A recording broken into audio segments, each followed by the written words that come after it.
If your TV sounds funny in the evening, you're watching live from Studio 6B on Real America's Voice. It is live from Studio 6B on Real America's Voice on a Tuesday night, July 15th. Welcome on in, everybody. Glad you're here. Slick Rick's here. He's going to do some sports. Rick Delgado's going to do the news. We're glad you're in on a Tuesday. Aaron and Fran holding it down as always. Spoke to Harry on the highway today. Oh, yeah? Where is he? He'll be in next week. Aaron's taking a night off, so Harry on the highway will be here. What could go wrong? Fran, you'll be looking forward to that. Fran will be looking forward to that. What night is that? Are you taking that night off, too? I don't know, man. I hope not. Can we all take that night off? So I'm working two jobs, is what you're saying. Right. Well, what's the first job will be directing. What's the second job? Everything else. Telling Harry how to do the audio. All right, Harry, hit it now. No. Harry, there's 45 seconds to the out. You got to play at least 46 seconds. You can't play 43. You got to replay it. What does Yeah. that mean? What do you mean, Aaron? Oh, boy. Wow, we love Harry. We do. I'm practicing. Huh? Yeah, Practicing. exactly. How's everybody doing? Great. That's good. No, I'm talking to the audience. That's a stupid way to ask it, but I hope everybody's good. Hope everybody had a good Tuesday. Slickster, how are you? I'm doing good, Biggie. How was Thanks your for asking. Tuesday? My Tuesday was, every day's getting like a blur. I mean, you wake up before you know it. It's like we're here. It's amazing. So, like everybody, I'm crazy busy. Boy, that is true. Boy, you look up and I'm like, holy cow, I got to head to the studio. It's amazing. It really is. It's crazy. Mm-hmm. So the day goes by so fast. Yeah. I like that pink jacket you're wearing. Thank you. Looks good. Pants to Slick, match. as appropriately Pink named. pants to match. I do. Yeah. And boot. Delgado, you did not match your jacket No. and pants. No, I don't wear a I'm just jacket. happy that you have pants on. Yeah, I'm glad, too. Yeah. How was your Tuesday? My Tuesday wasn't as good as my Sunday. There was no Chubbs in my life today. it's always too bad. Yeah. So it was just a normal day. Did some. What even is that coming up? I think I'm going to do it Thursday because you're not going to be here 2027? tomorrow. Oh, no. When? Thursday. Thursday, yeah. Oh, Thursday. Okay, what even Thursday. is that on Thursday? Yeah. All right. Want to give us any hints on what you're scheming up? Yes. Okay. Wrap around. Wrap around. Yes. Okay. Rapper. I'll just say, better yet, Jasmine Crockett. That's your hint. Down from Texas, huh? That's your hint. Girl from Texas. That's all you're going to get. Jasmine Crockett. Jasmine Oh. Crockett. Mm. I heard her say today, there was some clip of her. She said some stupid thing. Well, of course. What else did she say? What else? Yeah. Come on. Got all these little red states here that don't contribute anything. I don't know what it was a reference to, but obviously it was stupid, whatever it was. So, Wow. but all right, we'll be looking forward to that on Thursday. Yep, Thursday night, so I'll be doing that. Okay, very good. And yeah, other than that, it wasn't that nothing really jumped out on a Tuesday. Sorry, I have nothing for you. All right, Vinnie Mac's off tonight. He's in Florida. Kevin Downey Jr. will be here. And the only reason he's not here now is because he's actually doing something at the America First Warehouse for some podcast they have on Tuesday. So he's appearing on that. He's a busy man. Yeah. He's a in wanted demand. guest. He's in demand. He's in demand. That's a better way to put it, Slick. And he'll be over here as soon as he's done over there. And then he'll be here tomorrow night as well. So, and then of course Friday we're at the America First Warehouse, live as we are each and every Friday. And we hope you'll, if you're not there, we hope one of these days you all get to be there, because it's a lot of fun to be there in person. Hang out with Slick afterwards. Yeah. Well, I don't know about that part, but Do a little dancing. it's fun. It's fun while the show is going on. Definitely, a lot of great energy. Yeah. A lot of great people show up. Yes. Well, what's wrong with it when it's done? We always go out, say hello, meet the people. No, I'm not. We do. Yeah, we do. I'm just saying that the show should be the focus. Yes, of course. And afterwards, if you want to meander about and press the flesh, as they say. Well, that's a perk for Well, people. yeah, we get to do that. And for us, even more so for us, actually, I enjoy it more than I think they enjoy meeting us. I love seeing the people. I think it's fantastic. Yeah. I mean, that, and to take time out of their busy day to come and watch us. I mean, it's yeah, on very a nice. Friday night. Yeah. Okay. Is there some problem with Rumble, Fran? Can you tell me? I see some people in the chat saying, I hope you fix Rumble. I don't see anything wrong with it on my end. And I see Rumble. I see people commenting from Rumble. Oh, maybe it's Rav's from. Oh, okay, gotcha. I always forget that there's both of us. So, all right, 5 minutes past the hour, live from Studio 6B on a Tuesday. So, Josh Hammer is going to be on the show tonight at 8:30. Our friend, Josh Hammer, of course, his book, Israel and Civilization, The Fate of the Jewish Nation and the Destiny of the West. And Mr. Hammer was on when that book came out. We talked to him about it, but he's also obviously the syndicated columnist, senior editor at large at Newsweek. So he's, he knows what's going on. He's got it going on, and he knows what's going on.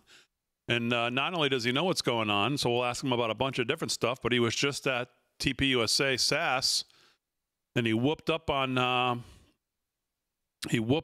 old what's his name? Dave Smith. Dave Smith. I wouldn't say whooped up. I would. I got to watch some of that, and I I'd was say like, whooped wow. up. Whooped up I think is it was, exactly the term I would use, as Dave gets caught in his talking points and never answers any questions. I think it was a very. Sounds like a politician. No, I thought it was. They both had great points. I would have called a draw. No way. Yeah, You can tell Mr. Hammer that then when he comes out at 8:30 that you'd call it a draw. I'll call it. I call it whooped up. So we'll see which one he believes is true. Well, of course he's going to think he did great, and I'm sure Dave Smith thinks he did great, and I think they both did really well, getting their points across. That's all I'm saying. You know what? It's what exactly? How would you characterize Dave Smith's points? Listening to each Israel one. should just surrender and go away. No. Is that pretty much it? No, it's not that elementary there, Damon.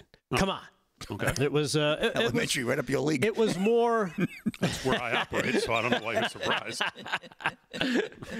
It was more of a realization. You know how we say, we're not the type that just 100% whatever Trump says, blah blah blah. We're in because there are some things we agree and disagree with. That's great, and we're allowed to do that. And I think he was of that mind of making that point. There are some things that he doesn't like that he sees happening. But he's of the mind of saying his vote for him was a mistake. He's of the mind of saying he should be impeached.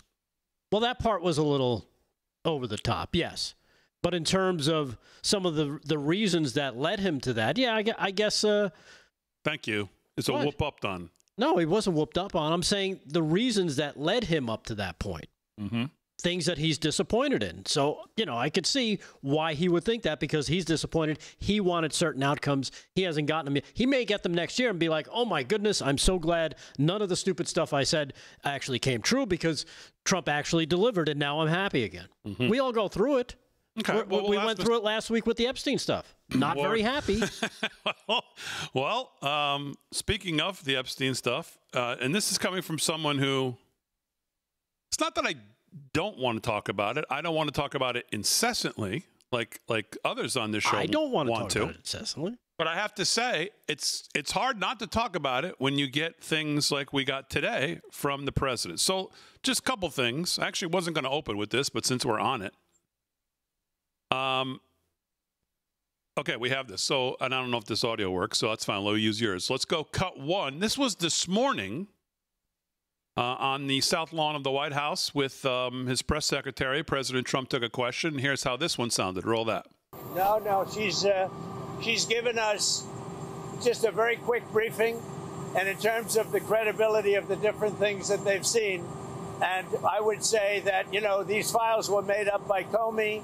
They were made up by Obama. They were made up by the Biden we went through years of that with the Russia hoax, with all of the different things that we had to go through. We've gone through years of it, but she's handled it very well, and it's going to be up to her. Whatever she thinks is credible, she should release, yeah. Okay, so that was this morning. Yes. And my inbox got flooded, and the X got flooded with comments of people who were at their wits' end with the president. How could he say this? What does he mean? This didn't even happen during the Biden administration. It happened before that. And upon watching it a couple times, I think what the president seems to be doing is saying whatever the Epstein files were, this is what I took. I tried to give him the benefit of the doubt in that clip because obviously you could listen to it and go, what the hell is he talking about? Mm-hmm. I just wonder if he meant that whatever files were there have kind of lived and run the gamut through the Department of Justice. When they got through Biden's, by the time they got through Biden's, who knows what they did with them? We can't trust any of these documents because Comey, look what he did, because he keeps conflating the Russia into these descriptions of when Yes. he talks about Epstein. So it's Yes. almost like he's saying, look at what they did in Russia. How could we possibly trust any of these so-called Epstein file documents now coming out of the Department of Justice? And that's what I think he meant when he said they were made up by Cohen, because most people, what I heard this morning was, he's lying. All of this happened before. And I don't think that's what he meant. Do you understand what I'm saying? No, I understand what you're saying. What you're saying is that they took whatever they had, got rid of that, and then filled in with other stuff, to kind of make it seem like none of their people were involved. Yeah, I think he's saying at this point, all the documents that lived in the DOJ through Biden, none of them can be trusted. They don't tell us anything. We have no idea if they're real. We have no idea what they refer to. We don't criminally charge people in this country without, just because we took a phone off of a guy doesn't mean that every contact in there means that they're, so you can't trust any of this other paperwork. So when I watched that this morning, I felt like that's what he was saying. Because when he goes to the, he says, we saw this with Russia, which he's conflating the two together. That's the only thing I could come up with that he really meant. Right. Because people were just saying, oh, they just made it up during their administration. I don't think that's what he was saying. Right. No, I understand what you're saying is that, he conflates it with that so you can understand why they think the way they think. Because what we saw with Russia was all made up. How do we know what we're seeing here with Jeffrey Epstein's files isn't made up? We don't know for sure. Meanwhile, Wired just put this out. I don't know if you saw this. Metadata from the raw Epstein prison video that Pam Bondi released shows that it wasn't a minute missing. Approximately 2 minutes and 53 seconds were removed from 1 to 2 stitched together clips. Believe it or not, the nearly 3-minute discrepancy may be related to the widely reported 1-minute gap that Attorney General Pam Bondi attributed to the nightly reset. This comes after Wired reported that the video had been stitched together in Adobe Premiere Pro from 2 video files, contradicting the Justice Department's claim that it was raw footage. So take from that what you will, but now, according to Wired's own investigation into the footage, they're saying it's not 1 minute, it's 2 minutes and 53 seconds of metadata that is missing. All right, we'll discuss that, and then we'll get to the second clip of President Trump talking about this tonight. A little harder to defend. 13 past the hour. We'll get to that when we get back right after this.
$5 super chat from our friend Drag Blacker.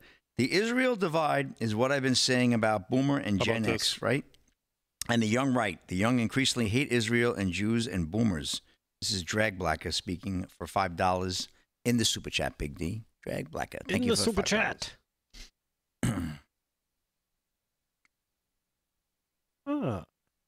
Howdy, Twixers.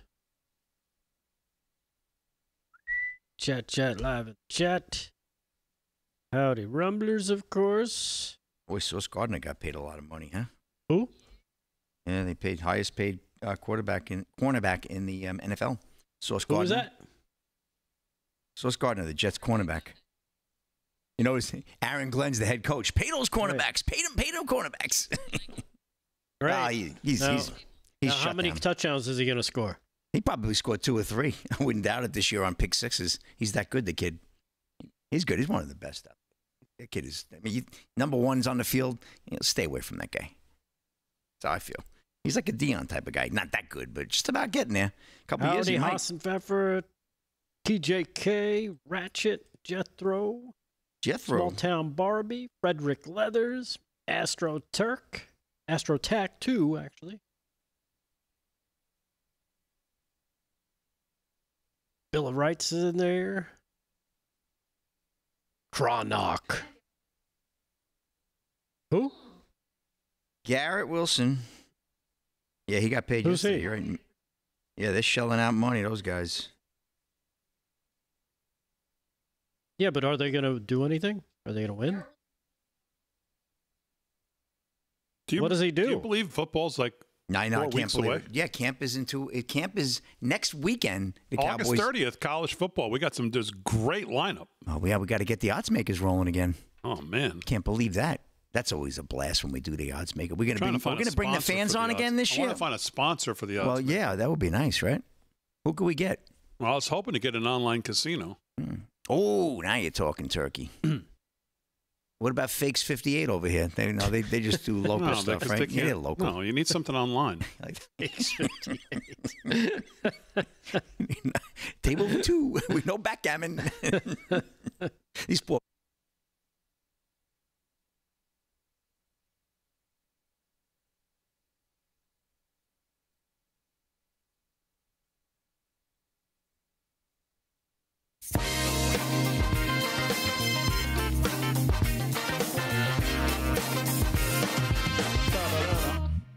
All right, live from Studio 6B on a Tuesday. Slick's going to do sports here in a second. Rick Delgado's going to do the news. Kevin Downey Jr. is going to join us in a little bit. He's over right now at the America First Warehouse. And then he'll be coming over here, and he'll be back here tomorrow night as well. So we were talking about President Trump's comments on Epstein. Yes. And so, like I said, my inbox got flooded with people who were just in kind of apoplectic about this morning thing, going, what is he talking about? To say this was all made up during the Biden administration, all the paperwork. And I don't think that's what he meant. I think he meant that the paperwork can't be trusted as it worked its way through the Biden administration and lived there for 4 years. And whatever they did to it, given what they did in Russia, we don't put anything past these people, so we can't trust any of it. And that's why he ends by saying anything that Pam Bondi thinks is credible, then she should release it. Which kind of gives her cover to say, well, you heard them, and I don't think there's anything credible after these people had it, so I'm not releasing anything. Then the president tonight, I guess, I don't know if he was coming or going, but he was on the tarmac. I think he was coming back from his energy thing that he did today. And somebody asked him again, and I don't know if his advisors and him are talking about this, or if he's just, like most of the time, whatever comes to his mind is what comes out his mouth. But here's what he said the second time he was asked about it. I don't understand it. Why they would be so interested. He's dead for a long time. He was never a big factor in terms of life. I don't understand what the interest or what the fascination is. I really don't. And the credible information's been given. Don't forget, we went through years of the Mueller witch hunt and all of the different things, the Steele dossier, which was all fake. All that information was fake. But I don't understand why the Jeffrey Epstein case would be of interest to anybody. It's pretty boring stuff. It's sordid, but it's boring. And I don't understand why it keeps going. I think really only pretty bad people, including fake news, want to keep something like that going. But credible information, let them give it. Anything that's credible, I would say let them have it. All right, well, that's not a terrible answer. I mean, I think he saves it at the end when he says, let them have it. You know, anything credible, let them have it. Just get it out there. I think kind of saves him in that I mean, I'm trying to. My glass is always half full, Damon. I don't know. I mean, I'm seeing people, real conservatives, after watching that clip, commenting, linking to that clip, going, "Please stop talking. Just please stop talking about this now." It just, I mean, you can't dismiss. I don't know how you could be. Someone should tell him you can't be that dismissive of the human element of it, of what actually we're talking about here. It's boring stuff. I don't know. It just comes across to me, that one, even more than the morning one. I guess what I'm saying is I actually believe him. Like, he says he doesn't know why anyone has an interest in this. And I just think that's surprising, given what we're talking about. I think that's surprising, young kids, trafficked, sex with minors. And the American people have heard about this for over and over and over and over again. All of this supposed, and again, and I've made the argument. What's been actually in evidence? How do we know what is real? We don't at this point. Alan Dershowitz been from one side of the map to the other this week. He said it's being hidden. He knows it's being hidden. He ended the week by saying he doesn't think there's a list. I mean, it's just. But I mean, I don't know, that description of it to me seems somewhat callous, cold, and really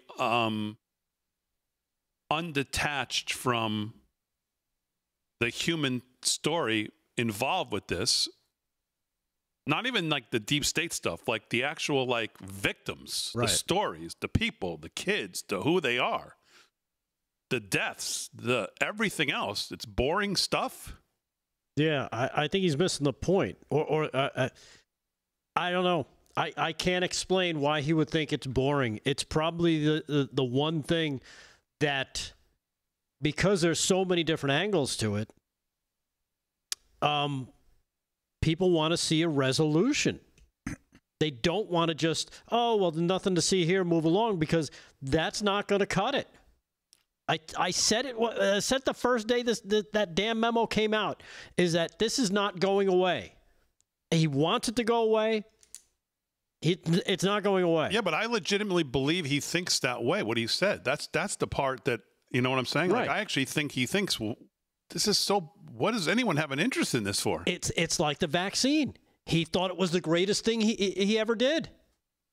And he didn't understand. And he doesn't understand this. For some reason, I don't know what the disconnect is. He doesn't understand it. He doesn't understand that this affects, this gets to people's inside. You know what I mean? You know, because when you think about what this monster was doing, I mean, look, we've seen pictures of Prince Andrew, right?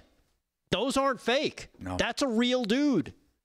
That's a real high-level person who is having sex with children, minor girls. And I'm sorry, you just can't. There's no sweeping this under the rug. I don't know what the disconnect is. Jesse Kelly tonight says to that video, he says, "This answer is terrible. And I have no earthly idea why he would keep using this answer as it wraps the whole thing up. People do care. Lots of people. Trump can't magically make it disappear with these words. If the evidence was destroyed, just say that.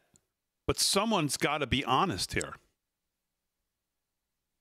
And I mean, I think that's right.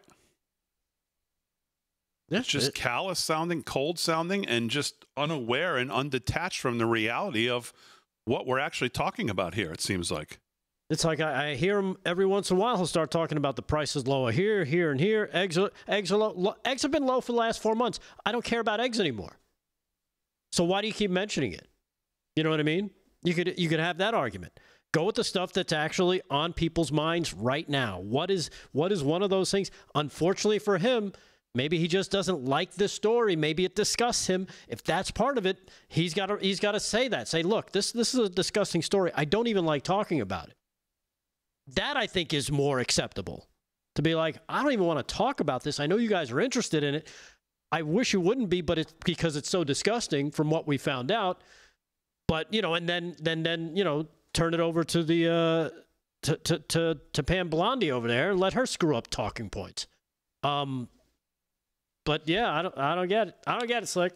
All right, let's do a little sports slick and we'll do some more when we get back before Josh Hammer joins us. Sports is brought to you by Mike Lindell. What's going on? Major League Baseball All-Star Game just underway. First pitch was just thrown. American League, National League playing in Truist Park down in Atlanta, Georgia, back after a couple of years ago, back in 2021 when they pulled it because of the whole voter Tom Crow nonsense that went on, right, during the Biden administration. Well, now look, guess what? They're back in Atlanta playing ball, so that's good stuff. Great to see. And Hot Atlanta. Hot Atlanta, and home run derby champ Cal, the big dumper, Raleigh won last night from Seattle. His dad was pitching the balls to him, which was pretty cool. And, well, he took the home run derby title, so that was pretty cool. So we'll have updates on that throughout the night as well. Let's see, the starting pitches are Tariq Skubal from Detroit, and last year's Rookie of the Year winner, Paul Skeens from the Pittsburgh Pirates. He's on the mound, the 6'6", throwing pitches. So we'll get to that as well. And I have a sad story. The world's oldest marathon runner was actually killed yesterday in a hit-and-run accident. But I'll get into that story a little bit more detail when we get there. He's a gentleman out of India, and really just a very sad story there, so I'll get to that big day. And that's a wrap in sports for this hour. All right, Josh Hammer will join us when we get back live from Studio 6B. Real America's Voice on a Tuesday night.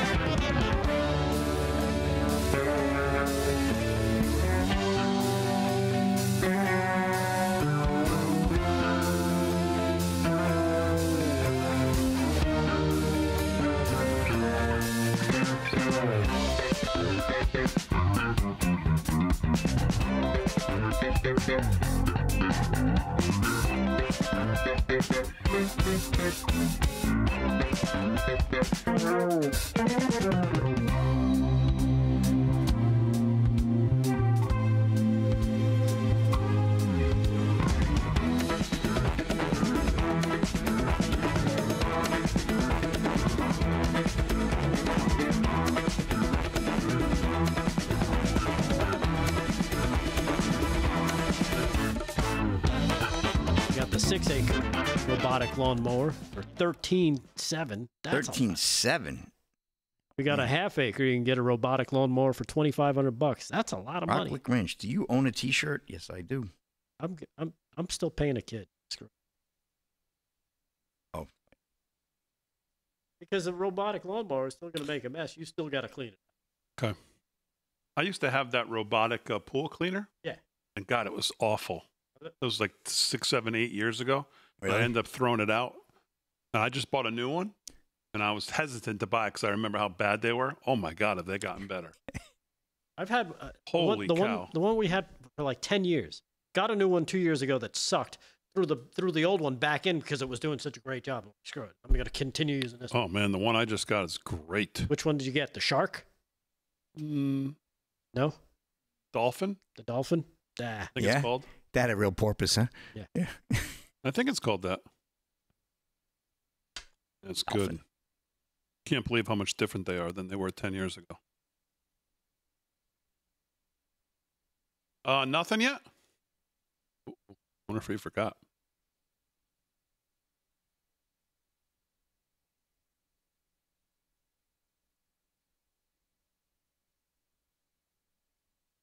Troy Malone in the chat.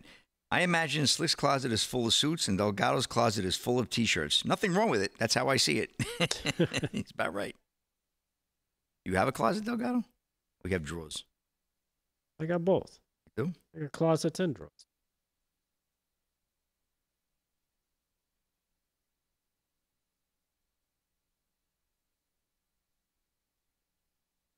Going on in chat. YouTube's chat. All the usual suspects.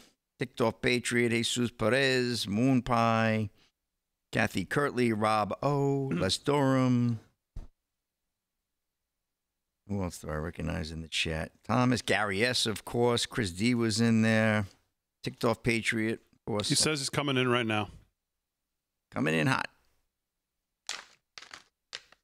Jason Ford, Rocklick Ranch. Beth Fujita. You should wear blue more often. You look good in Hey, blue. remember the Thank World you, Series Beth. poker's going on right now. Really? Yeah. Is that a sport? I'm sorry? Is that a sport? Is that a sport? Oh, ESPN covers it, right? ESPN covers it. Yeah, I wouldn't say it's a sport, though. Although, Yeah. sitting Well, there you for 12 see, hours.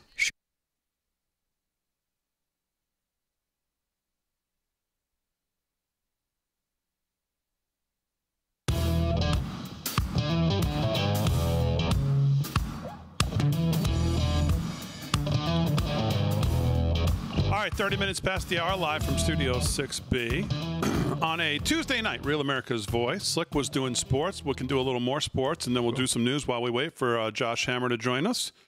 He is going to jump on here in a little bit. Lots to talk to him about. Of course, he's senior editor at large at Newsweek. But Slick, we didn't have a ton of time there. So what else did you want to cover in sports? Sports is brought to you by Mike Lindell, by the way. LFS6B is the promo code to use. What's going on? All right, so I touched on that story a little bit earlier. World's oldest marathon runner killed at 114 years of age in hit-and-run accident. What? This is Warner Todd Houston of Breitbart. A man believed to be, I want to see who's going to prove that one wrong, believed to be the world's oldest marathon runner has died at 114 years of age after being hit by a car. Runner Faja Singh was jogging on the side of the road in the village of Beespind, India on Monday when tragedy struck, according to TMZ.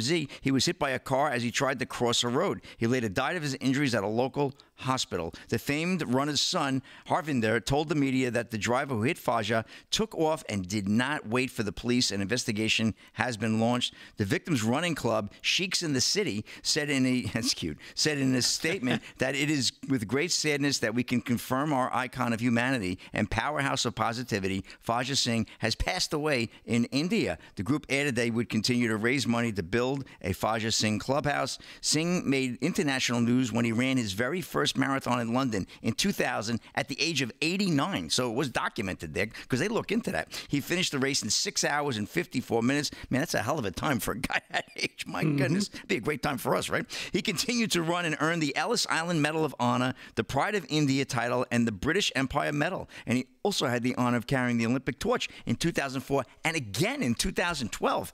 Singh retired from marathons in 2013, but he still exercised regularly, followed a vegetarian diet, and abstained from tobacco and alcohol. See, that's the trick. That's how you live to be 114. No smoking cigars, Big D, and no bourbon, Slick Rick, right? The only reason the Guinness Book of World Records did not officially recognize him is that he could not produce an official birth certificate, as such records do not exist for the place and time of his birth, which I could believe 114 years ago in India, they probably weren't printing out birth certificates, at the local Social Security office, right? Or wherever they print these things out. But, wow, so sad story there. He's from Africa, India. 114 years old. God bless that guy, and I'll tell you, man, I'd be so lucky, right? All right, Slick, we'll do a little more sports in a second. Please welcome back to the show. He's the author of Israel and Civilization, The Fate of the Jewish Nation and the Destiny of the West. He's the host of the Josh Hammer Show. He's a syndicated columnist, senior editor at large at Newsweek. Our friend Josh Hammer. Mr. Hammer, how are you? I'm doing great. It's always a pleasure to join you guys. It's always a pleasure to have you on. Welcome back. Let me start with this. I mean, there's a lot to ask you about, including, as I characterized it, your whoop up on Dave Smith. Delgado thinks it was a draw. I think he's out of his mind, but we'll ask you about that. But it's been a year since someone tried to take out the president of the United States. And I, sitting here today, can't tell you any more about that situation than I could have told you on July 14th of last year. What do you say to that? I think you're right, first of all, that we don't know a lick more. We know literally nothing more than we knew a year ago.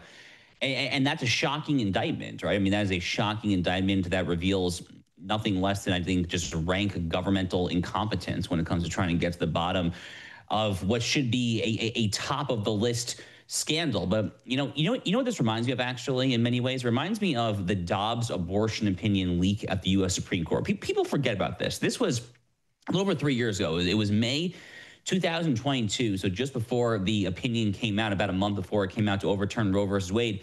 The opinion leaks, and I'm a lawyer. I clerked on a federal appeals court. I know how these things work. You're talking about a sample size there of like 50 to 60 people. I mean, it's a very small sample size.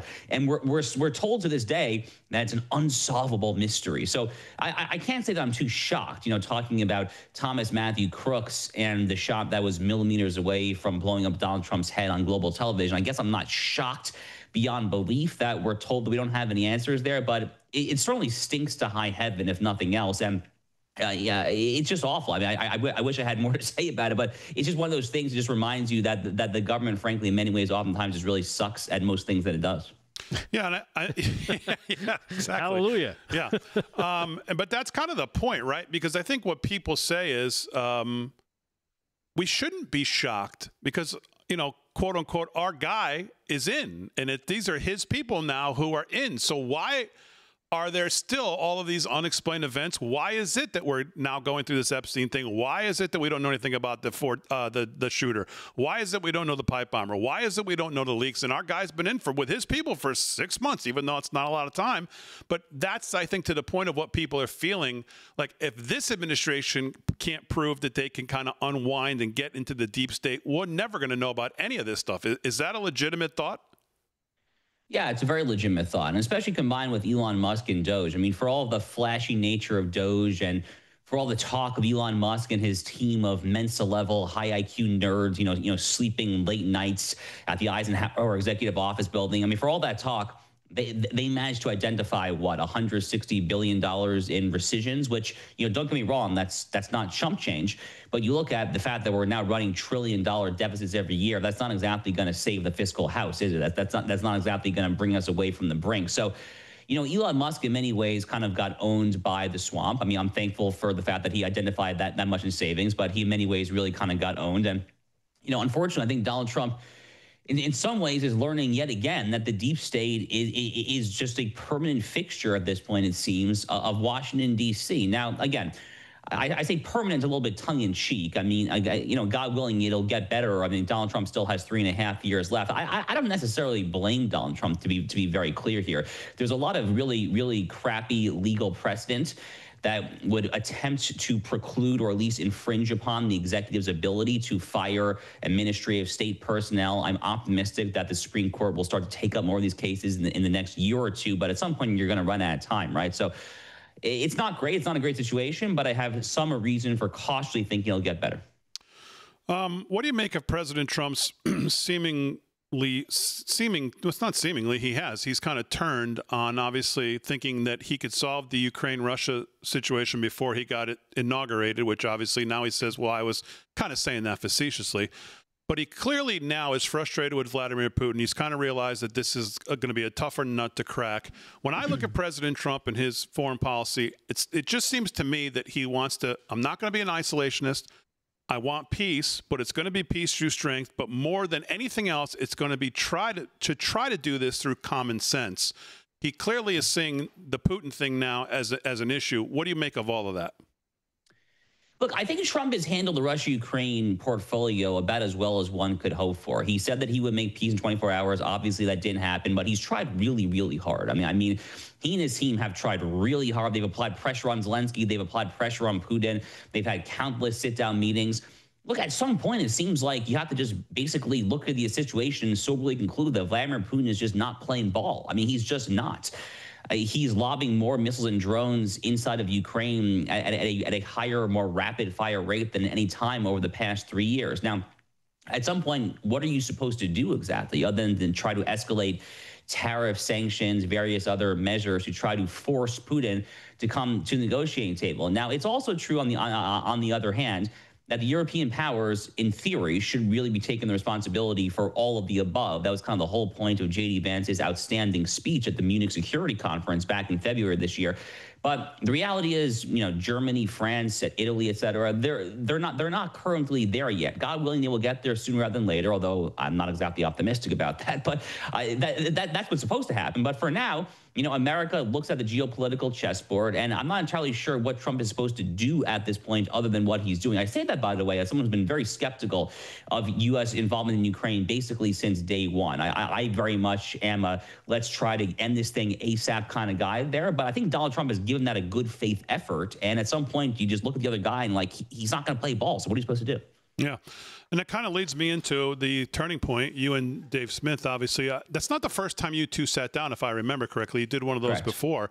But obviously the difference is this one you went in after everybody like him and Tucker and all of the World War III were all going to die people were so wrong on Trump and what he was going to do there.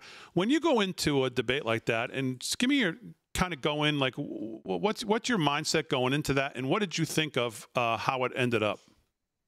Yeah, so Dave Smith and I debated for a Steamboat Institute event at Princeton University in New Jersey back in February. But a lot has changed from February until July, specifically when it comes to these questions of U.S.-Israel relations and Iran. You know, a lot has changed just over the past month and a half. I was actually there in Israel when the war started, so I experienced this somewhat firsthand. Now, President Trump clearly took unambiguous action when it comes to the B-2 bombing runs there. And as you were getting at there, he really, I think, encapsulated and distilled the Trump doctrine, which is neither neoconservatism nor isolationism, but a sober, prudential, reality-based foreign policy that is nationalist and it is realist. It is in line with America's historical traditions of not looking to get involved overseas, but when you see an opportunity to bloody up a decades-long adversary with a clean shot there, you're going to take that shot. And I think Trump executed it brilliantly. I think what happened in Iran with Operation Midnight Hammer is one of the most brilliant acts of political leadership, especially with the ceasefire after that, really in my entire lifetime. It was utter brilliance, frankly, from Donald Trump. So going into this debate on Sunday, with all that happening between this debate and the one in February, it was really my goal going into this event. This is Turning Point USA. This is MAGA Central. You know, Charlie Kirk and I are friends. He was the moderator of the event. I knew that he was going to, moderate a very fair debate. But Charlie's kind of an instinctually kind of, pro-Israel, pro-America kind of guy. And my mentality and my aim above all was to hammer home this point time and time again, repeatedly throughout this debate, which I did in my opening remarks and all throughout the debate, which is that what Dave Smith and Tucker Carlson and others say MAGA and America First should be is simply not what President Trump thinks of it as. You know, this highly ideological conception that America First just means duck your head in the sand and all the world's problems go away. You're allowed to think that. You're allowed to live in fantasy land and think that unicorns exist and all that stuff. But that's just not reality. And that's not, most importantly, how President Trump, the guy who has actually made these terms like America First and MAGA relevant, that's certainly not how he thinks about foreign policy. So that was what I tried to kind of drive home. And again, Dave Smith, I read those tweets in my opening statement. Dude has literally called Donald Trump a war criminal who should rot in jail for the rest of his life. I mean, like, what are we doing here at some point? I mean, how the whole thing is silly. But anyway, I was very happy with how the debate went. I think the crowd, was somewhat divided there. Dave Smith got booed multiple times. I was not booed a single time. So I was pretty happy with how it went. Yeah. Speaking of Israel and that, let's move to New York City just for a second. And, I think the prevailing attitude is that this guy's just a shoo-in. And Betsy McCaughey over at the New York Post today says Mayor Mamdani is not a done deal, and these voters hold the key. And she goes through a bunch of examples. Back in 1989, 60% of the NYC's registered voters turned out for a highly contested mayoral election. 4 years later, turnout reached 57%, but in 2021, it sank to 21%. She's basically saying, even with this kind of split on the Republican side between Cuomo and the other people who say they're all going to stay in, that this guy's not a shoo-in.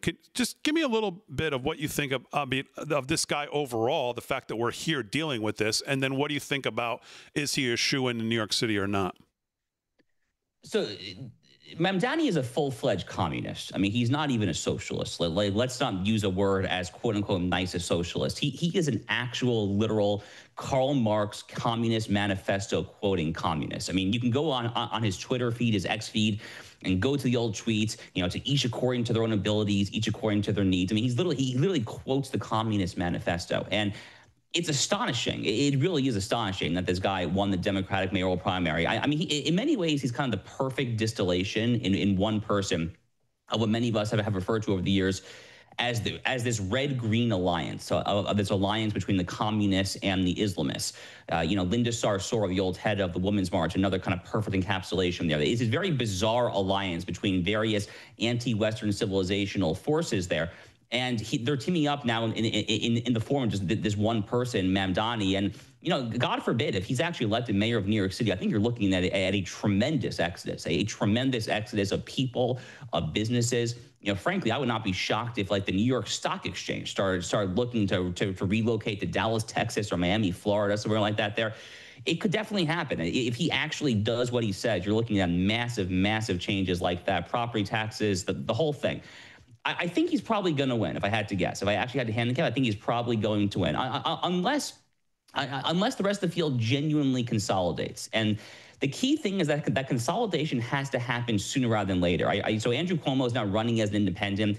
I think I heard through the grapevine that his strategists are kind of whispering through anonymous sourcing that if Cuomo is still trailing Eric Adams and others in September, he's going to bow out. I'm not sure that's good enough. I'm not sure September is actually good enough, because you want to establish one person as the viable opponent, get that campaign, get that advertising, get that message home in the eyes of New York City voters that the other guy is a freaking lunatic, a literal freaking communist, Islamist, Marxist lunatic there. So I'm not optimistic, but it's possible. And, for all of his baggage, Eric Adams is definitely still the best guy to try to take him down.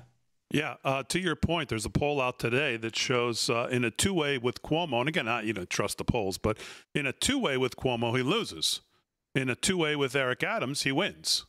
Now, again, this is from interactive polls. Who knows if you can trust it, but that's at least what the polls are out now. So, listen, one last thing from me. Obviously, you gave a little bit of your legal background there.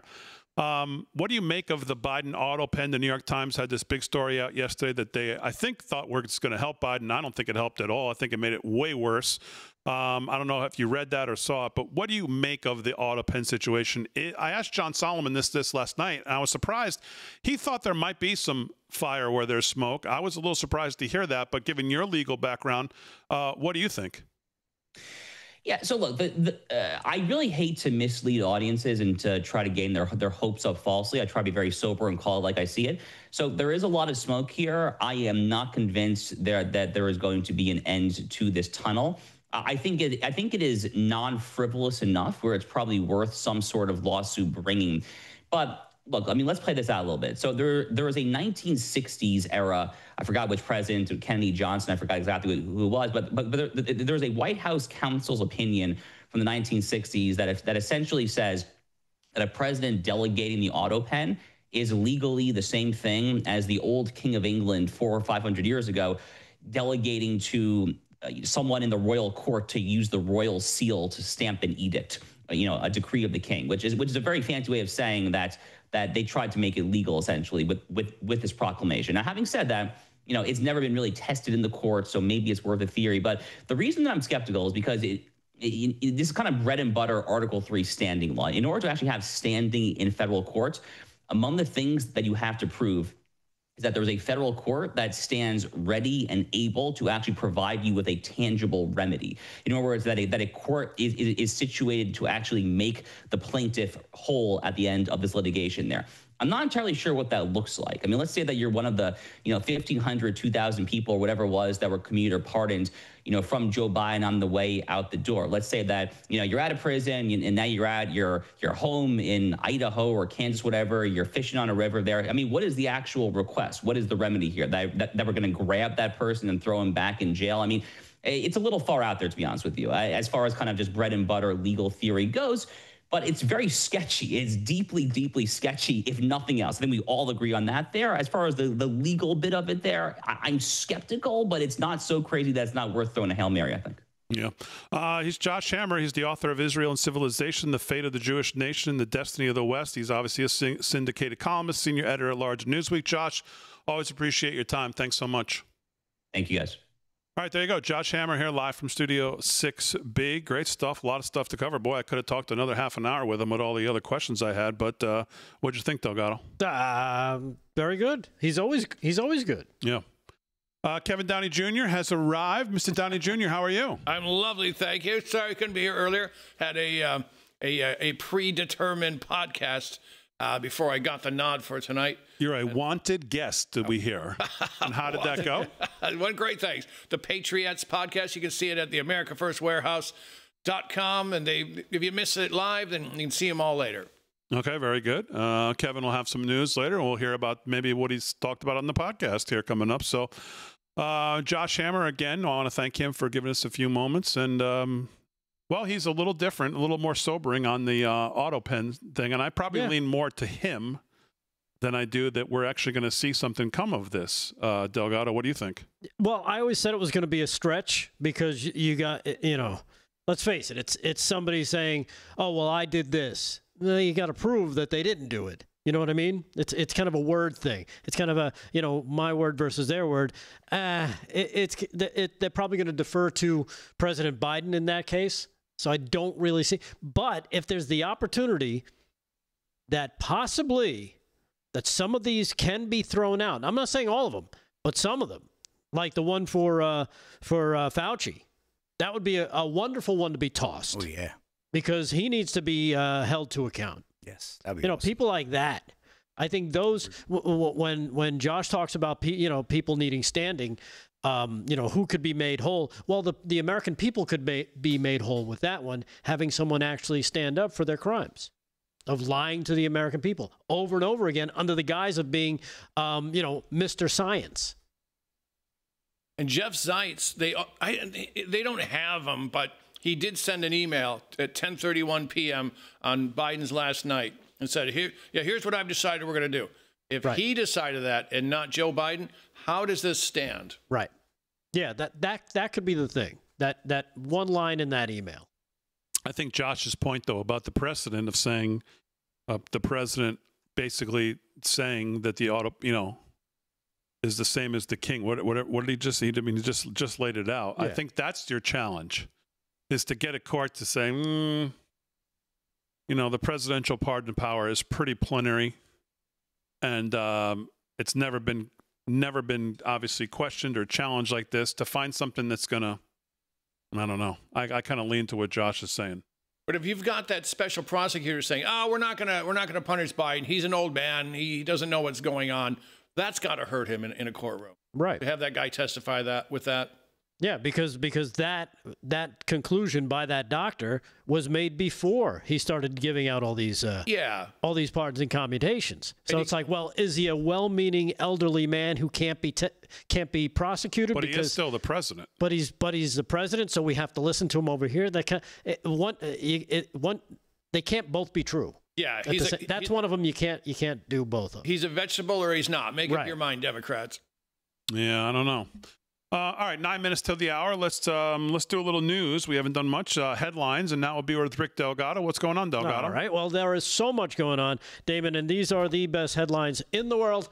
Here's one that I don't know if you got a chance to see, but it's definitely out there. It comes from President Trump as he says the scam artist Adam Schiff, Shifty Schiff, must be brought to justice for his mortgage fraud after the DOJ criminal referral. This started breaking late yesterday. Is this like a new Democrat thing? It was like the Attorney General of New York. Yeah. Now Adam Schiff. Who else has been in this little group? Did they all get together in like a chat room and say, hey, here's how to do it? Yeah, I guess so, because he's been doing it for close to 2 decades. President Trump on Tuesday called for California Democratic Senator Adam Schiff to be brought to justice.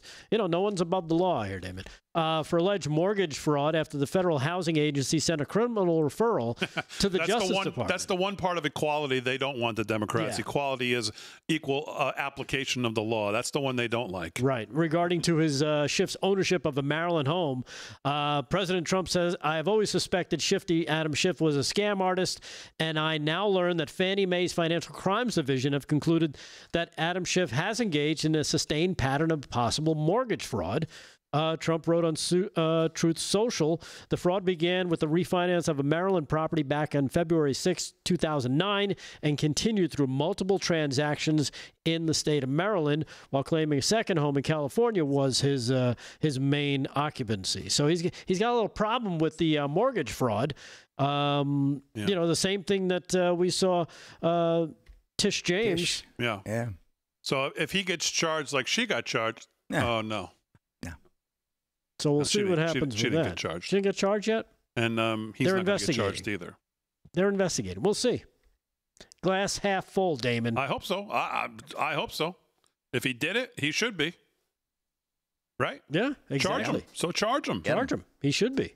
Another Democrat that is a little bit under fire. I don't know if you saw this, but Democrat Governor Phil Murphy, who is term limited and getting set to be replaced in January, is considering, he's got a little bit of problem as now he's being referred to, he could be getting a subpoena from, because he bragged about hiding illegal aliens in his house. You might remember that. Yeah, from Alina Habba. That being said, all thanks to a stupid admission he made during what the New York Times called charitably described a freewheeling discussion in New Jersey back in February. According to this Friday report in the New York Times, Murphy's being subpoenaed by interim U.S. Attorney Alina Habba, the top prosecutor in New Jersey, regarding comments he made about hiding a woman. They hide people in the state of New Jersey who he intimated might be an illegal immigrant hiding in his attic. Yes. So it could be stashed up there in the attic. Or working for him. Right. FBI agents have since sought to interview at least 4 witnesses in connection with the comments. 2 of the people said, with one adding that the governor had been subpoenaed himself but not questioned as of yet. 2 of the people with the knowledge of the investigation involving Mr. Murphy's comments indicated that it was separate from any Justice Department inquiry. That's a different inquiry, which has been upheld by a federal appeals court. There's been no public sign that the inquiry is moving forward, but the investigation, I guess, is still ongoing, and that's of... Democrat Governor Phil Murphy out of New Jersey. So we'll see what happens there. Another indication that the Democrats, it's do as I say, not as I do. Always. If you dug into most, how many of you think would be you'd find these kind of things if you looked at all of them? What percentage? 80%? Is that too high? No, not at all. I think it's probably something like that. I think having an illegal alien for a Democrat hidden up in your crawl space is now cooler than a trans kid. I think this is the new French bulldog of accoutrement for the. All right, hour 2 coming up live from Studio 6B. We'll do news with Kevin Downey Jr., sports with Slick, and more headlines with Rick Delgado right after this.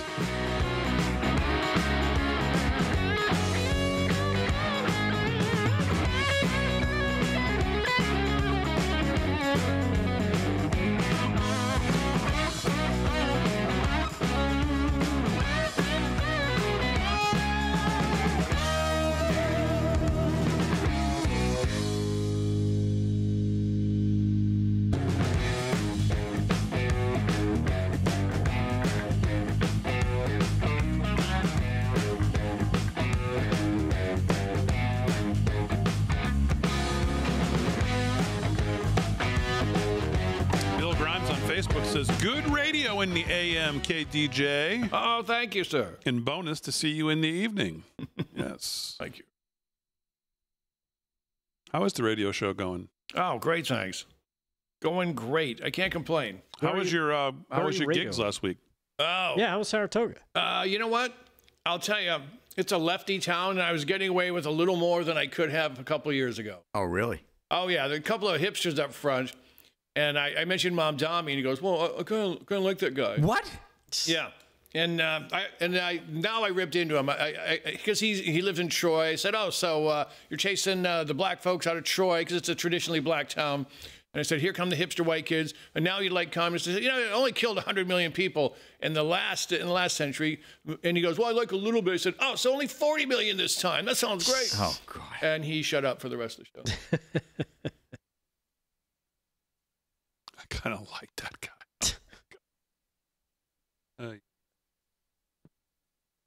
He was one of those. He was one of those cultural appropriation types. And I said, wait a minute. You just moved into another culture's neighborhood. You're driving up the prices. You shut up. TJK on Rumble says, Aaron or Fran, I don't know why they didn't include me or Rick since we're sitting next to him, but it says, could you ask Slick Rick to comment on how his mom is doing? Many people have been praying for her and thinking about her. That's very nice. That is very nice. Yeah. Well, so how's she doing? And my mother watches the show, believe it or not. She watches every night. She watches with my sister. They tune in. They tune in at 8 o'clock. They get a laugh. They love the show. They love you guys. She's been having some, circulation issues with her legs, and we're going to go tomorrow. No, Thursday we're going to the orthopedic surgeon. She's probably going to have to get a hip and both knees replaced. So it's going to be a rough run, especially, lost my dad, 8 months ago, and now dealing with this. But I guess now she's realizing she has her own pains after taking care of that all these years. So, yeah, we're going to be going for some new parts for Mom. Because she's young. She's only 76, and she wants to keep mobile. And, mobility is very important to people. None more than my mom. She's on the go all the time. I mean, that age, she's like a baby given the age on that, because my father-in-law, my crazy German father-in-law, got both hips done, I think it's 78. And he was on his feet in like 3 days. Wow. Now, knees are a little tough. Yes, they are. No question about it. The rehab on the knees are a lot harder. Yeah. Yes, and people who have had it will probably confirm that. I had the hip, that was painful, but not bad. I recovered pretty quickly. But the knees, it's tough.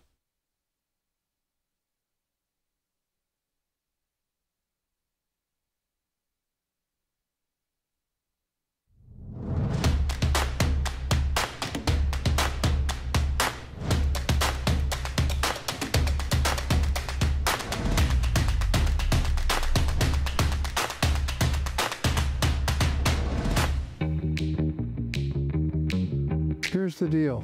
If your TV sounds funny in the evening, you're watching live from Studio 6B. That's right, Joe. Thanks. Hour 2, live from Studio 6B, 9 o'clock. Did he pen that one himself? Real America's Voice. Man, we don't need no auto pen for that one. No, sir. Slick's going to do some more sports in hour 2. Rick Delgado's got headline news coming up. Kevin Downey Jr., host of the Kevin Downey Jr. Show, is here. And he'll be here tomorrow night as well. And then, of course, Friday, we're at the America First Warehouse, where Kevin was about an hour ago, doing a podcast over there. And he said that went good. What did you guys talk about, Kev? You know what? We talked about... just current events, or... A lot of it was Epstein, which I don't know if you saw. I mean, that changes. We haven't talked about that at all here. No, you haven't talked about No, you haven't touched on it. Enlighten us. That's what they were talking about today. Epstein. There's a new twist every day. And what was the take over there today? Well, there were 4 of us, and Yeah. my take was something will happen, but he's only been in office 6 months. Give it time. He's got bigger fish to fry. I get it. I mean, everyone is like, oh, we wanted to see it. And, I mean, I think it was pretty unrealistic to think that Epstein had a list. Like he had, pedophiles at a glance calendar when he had, here comes this one, and this one's coming in. Like, we all had unrealistic expectations, but I think more is going to happen. This is not going to go away. And everyone said, this is Trump's biggest downfall. You know what? We've heard a million things. Oh, we caught Trump with classified documents. He's going to sell nuclear secrets to Saudi Arabia. Every time they think they got him, they don't. And I think this is just another one of those. And yeah, it looks bad when he says he doesn't want to talk about it. He's not on the list. Everyone relax. But, No. And you know, my favorite thing, the left, MAGA is fractured.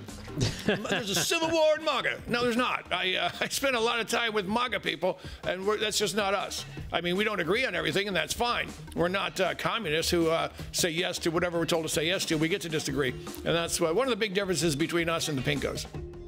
Did you hear President Trump today a couple times talking about it? Epstein, a couple comments he made today on the tarmac. And what did he say? Well, we played them before. We played cut one, Aaron. It's been similar to the... Well, no, the second one's actually the one I want Kevin to hear. But I forgot we can't play that one, and now I don't remember where it is. So... Well, that's great. Oh, okay, it was on Rav's page, yeah. All right, let me grab it so Kevin can hear it, so we'll get his initial reaction. All right, here it is, Kev. Here's the president. I don't understand it. Why they would be so interested. He's dead for a long time. He was never a big factor in terms of life. I don't understand what the interest or what the fascination is. I really don't. And the credible information's been given. Don't forget, we went through years of the Mueller witch hunt and all of the different things, the Steele dossier, which was all fake. All that information was fake. But I don't understand why the Jeffrey Epstein case would be of interest to anybody. It's pretty boring stuff. It's sordid, but it's boring. And I don't understand why it keeps going. I think really only pretty bad people, including fake news, want to keep something like that going. But credible information, let them give it. Anything that's credible, I would say let them have it. All right, what do you make of that? You know what? I think he's right. I think Biden could have left all this out. He could have released whatever he wanted. He chose not to, and no one cared.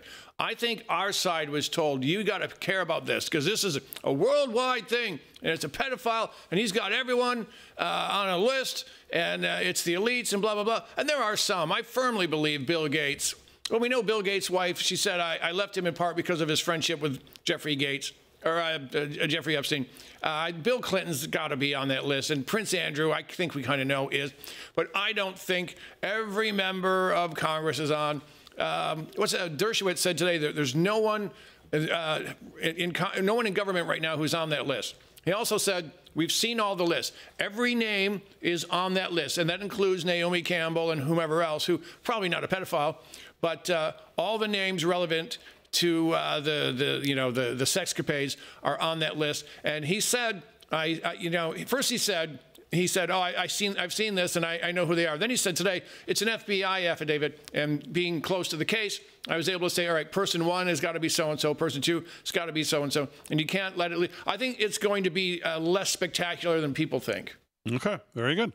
All right, we'll get back to KDJ here in a second. We'll do some news, but let's do some sports. Sports is brought to you by Mike Lindell. LFS6B is the promo code to use if you want to shop at MyPillow. Great stuff from Lindell. Slick's got sports. Slickster, what's going on? All right, Major League Baseball, let's get an update on the All-Star Game down in Atlanta, as Rick referred to earlier. Truist Park games back in Atlanta. They were excited. NL jumped out to an early 2-0 lead. It's now in the top of the third. Ketel Marte of the Diamondbacks doubled in Acuna Jr. and Ohtani. So 2-0, pretty good game there. Usually a high-scoring festivity, most of the All-Star games, but looks like a little bit of a pitcher's duel there in the top of the third. But we'll keep you updated right now. NL, again, up to nothing. And we'll get to a couple of stories here. Let me see. I didn't have that queued up. Hold on a second now. Oops. Okay. So Florida AG threatens to sue U.S. Masters Swimming over gender participation policy. Uthmeyer says Florida is where woke goes to die. I like that one. Ryan Gatos of Fox News reporting. Florida Attorney General James Uthmeyer on Tuesday urged U.S. Masters Swimming to certify it will change its gender participation policy that allows its biological male members to compete against females or enter their locker room. Uthmeyer made the demand at a news conference and said the Florida-based organization will face a lawsuit if it fails to comply with the orders. The U.S. Masters Swimming Board of Directors and Rules Committee updated its participation guidelines last month. USMS allows members to register for the competition category that aligns with their gender identity and or expression and to participate in sanctioned events in that category, the new guidelines state. However, swimmers will not be included in recognition programs unless they are swimming in the competition category that aligns with their sex assigned at birth or they meet the eligibility requirements outlined in its statement. To be eligible for the U.S. Masters Swimming's women's recognition programs, the policy stated that members of the female sex are eligible for recognition programs in the women's category regardless of their gender identity or gender expression. This gets just absolutely crazy here with all this, but good to see. I like that. Florida is where woke goes to die. That is a classic. James Uthmeyer is the best attorney general in the country, and if we had an attorney general like him in every red state, we would be way better off than we are with most of them because he is no nonsense. He takes the lead from, he used to be the chief of staff, I believe, to the governor, and he is fantastic. Absolutely. Absolutely. And ex-pitcher Dan Serafini convicted of murdering father-in-law. This is Dylan Gwynn of Breitbart. Former MLB pitcher Dan Serafini was convicted of first-degree murder of his father-in-law and the attempted murder of his mother-in-law over a $1.3 million financial dispute. Serafini, 51, was convicted of shooting 70-year-old Robert Gary Spohr and of the attempted murder of Spohr's wife, Wendy Wood, in 2021. In addition, Serafini was convicted of first-degree burglary. The MLB vet is accused of entering his in-laws' home in Homewood, California on June 5th, 2021, and waiting for the couple to return to the house while armed with a .22 caliber rifle. 2 children aged 3 and 8 months were in the home at the time of the shooting. Wendy Wood survived the shooting but eventually committed suicide in 2023 due to the trauma caused by Serafini's attack, her family states. According to court documents, the problems began with an argument over a $1.3 million investment Spohr and Wood were supposed to make on a ranch renovation project. The prosecutor's investigation revealed threatening text messages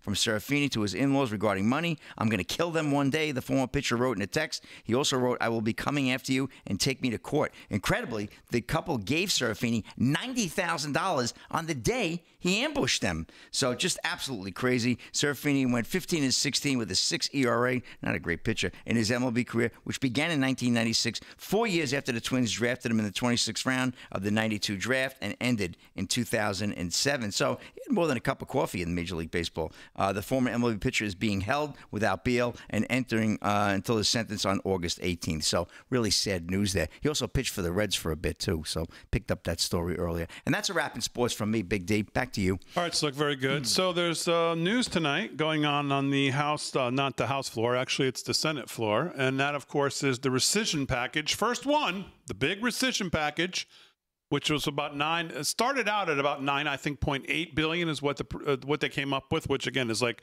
0.01% of 1%. It's like literally nothing given the debt, but it's at least something that's to start. 9.8, I think it was billion.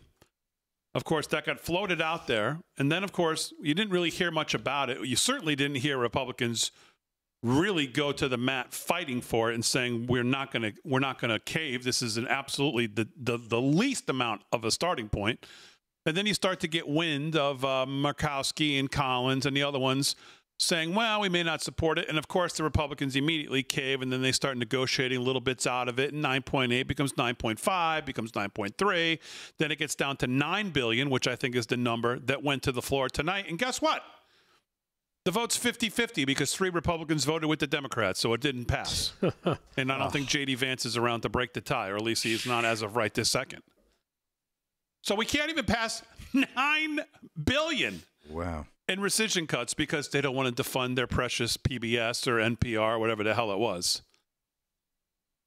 So the vote's 50-50. 3 Republicans voted with the Democrats. So you mean 3 Republicans who say they're Republicans are actually Democrats? And here's my problem with it, and I know people are not going to like this, but I'm sorry, it has to be said. Why doesn't President Trump get on the phone, and maybe he is, so maybe I'm being unfair, but why is it that these Republicans never catch the heat that, let's say, Thomas Massie catches or Rand Paul catches or Chip Roy catches when it comes to these kind of things? Why is it that no one else catches that kind of heat? Why is it that they don't go to the mat like they do against them, like they go against the Freedom Caucus, against these Republicans when this stuff happens? That we can't even cut $9 billion, which was $9.8 billion. Then it becomes $9 billion because they won't fight for the 9.8, and now we can't even get the 9 passed. USAID, PBS, NPR, all in there, and these are the first of the Doge cuts. 50-50 tie in the Senate. 3 Republicans vote with the Dems. If that's not just the encapsulation of where we are, and why I get crazy when I see these things like the big, beautiful bill, and people go, no, it's going to be great. Because this is how it goes all the time. Remember, Tim Burchett said, anytime you see a Republican who doesn't vote the way he or she should, they've got something on him. Either he took the envelope or they've got pictures of him with someone he shouldn't be with. Yeah, blackmail. There's really no reason for anyone to say no to this. But the fact that 3 did, and who are they? The usual suspects? Yeah, usual suspects. I'm assuming it's Murkowski, Collins, and I don't know who the third one would be. Honestly, it doesn't say it in this post that I'm looking at. Yeah, they're swamp wigglers. They're wigglers. Probably McConnell. They're bog frogs. So, well, I was going to do news with Kevin Downey Jr., but we don't have time, so we'll do it when we get back. But yeah, this is this is where we're at, and so we'll see if there's any pressure put on these 3. I don't know who that. Let's research who the third one was. Maybe it was Rand Paul. But I don't know that for sure. So let's take the break. We'll do some more headlines with Delgado, with news with Kevin Downey Jr. when we get back. More sports with Slick before we wrap. Aaron and Fran, of course, here on a Tuesday night. Real America's Voice. Remember, Friday, we're back at the America First Warehouse, live in front of a studio audience. Hope you can make it there sometime, if not this summer, into the fall. We'll be there every Friday night. More to do when we get back right after this.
Right, staple.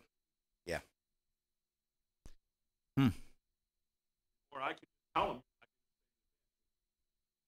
Yeah. I have 2 Fridays. I had the 25th, and then I have my carnival, which is the 22nd, August. That Friday. I'll be out actually the 21st and 22nd of August. I'll text you that. August, you don't have to worry about. You got time, yeah.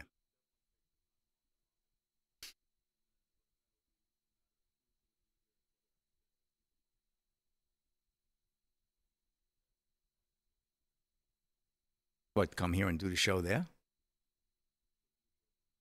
Oh, yeah.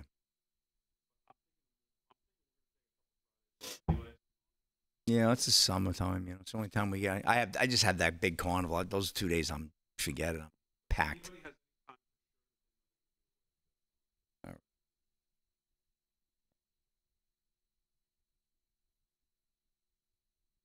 Les Durham, $2 in super chat. Yeah. Chat wants to know Kevin Downey Jr.'s shirt look like. The chat wants to know about your shirt. What is that, sushi or a hot dog that went on the wrong track? Sushi? Sushi, yeah. I thought that was a Pillsbury turnover. Oh, we do? Food dye. Oh. Sushi. Somebody got sushi in the chat.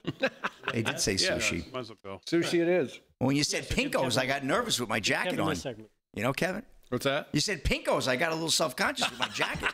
All right, say goodbye to me. Say goodbye to Delgado, everybody. Goodbye, Delgado. Where the hell's Say Delgado goodbye. going? Where you going? I got to go catch a game Oh, okay, good. Enjoy. for the kid. There you go. Oh, see you later. Bye. What do I I'll see you have guys here? Tomorrow. I'll see TN. you tomorrow, right, Kev? Yeah, I'll be here. Great. Cousin Humper Day. We haven't called it that in a long time. No.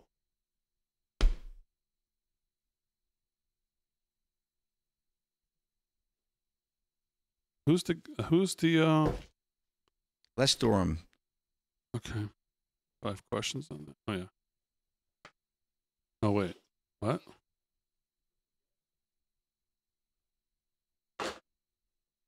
That's what's name from last night. Ollie Lucille. Can't keep it Coming in. Coming in. All right, kids.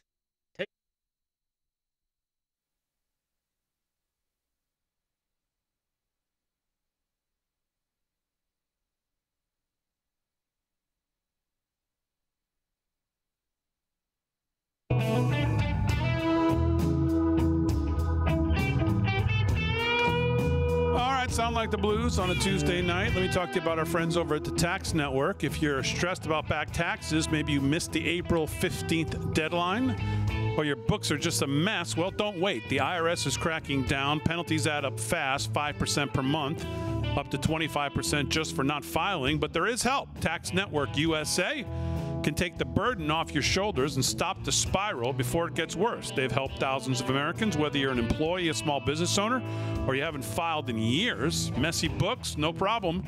They've seen it all and they know exactly how to clean it up. With direct access to powerful IRS programs and expert negotiators on your side, Tax Network USA knows how to win. You'll get a free consultation, and if you qualify, they may even be able to reduce or eliminate what you owe. More importantly, they'll help protect you from wage garnishments or bank levies. So don't wait for the IRS letter. Call right now, 1-800-905-8000, 1-800-905-8000, or visit tnusa.com/RAV, tnusa.com/RAV, R-A-V, to talk to a real expert at Tax Network USA. Take the pressure off. Let Tax Network USA handle your tax issues. tnusa.com/RAV or call 1-800-905-8000. All right, 18 past the hour, live from Studio 6B on a Tuesday night. Slicks here. He's going to do some more sports. Kevin Downey Jr., the host of the Kevin Downey Jr. Show, is here as well. Mr. Downey Jr., I know you did a podcast over at the America First Warehouse. Epstein was on the menu. What else was on the menu, and what else is in the news that's caught your attention? Well, this one, it goes from horrid to worse. This one really steams my clams. I don't know if you heard, Big D.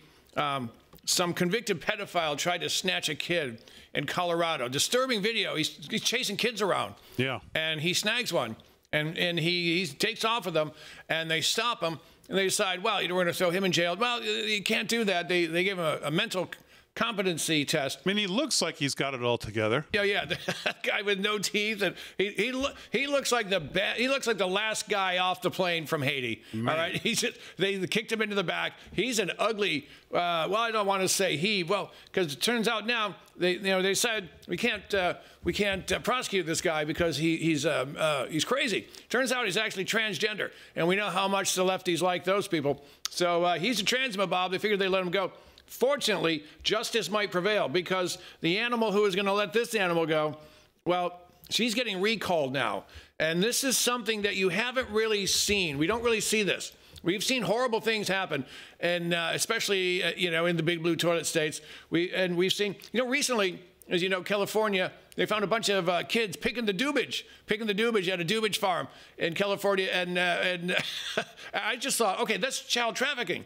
But the reptile Gavin Newsom comes out in defense of these people, but never mentioning that they're trafficking young kids to work in the sun for what I'm sure is probably far less than minimum wage. But it's good to see that somebody said it takes a kid. That's great. That's great. But this is new because no one has ever. There he is. Look at that. Look at that transmit Bob. Look at that nice fella. Holy moly. Wow, I wouldn't coexist with that person. And look at that. He just looks gross. And I'm judging a book by a cover 100%. But finally, someone said enough. Because I'm telling you, the left made it clear they don't care for women at all. The only time they are on the side of women is when it comes to killing their unborn.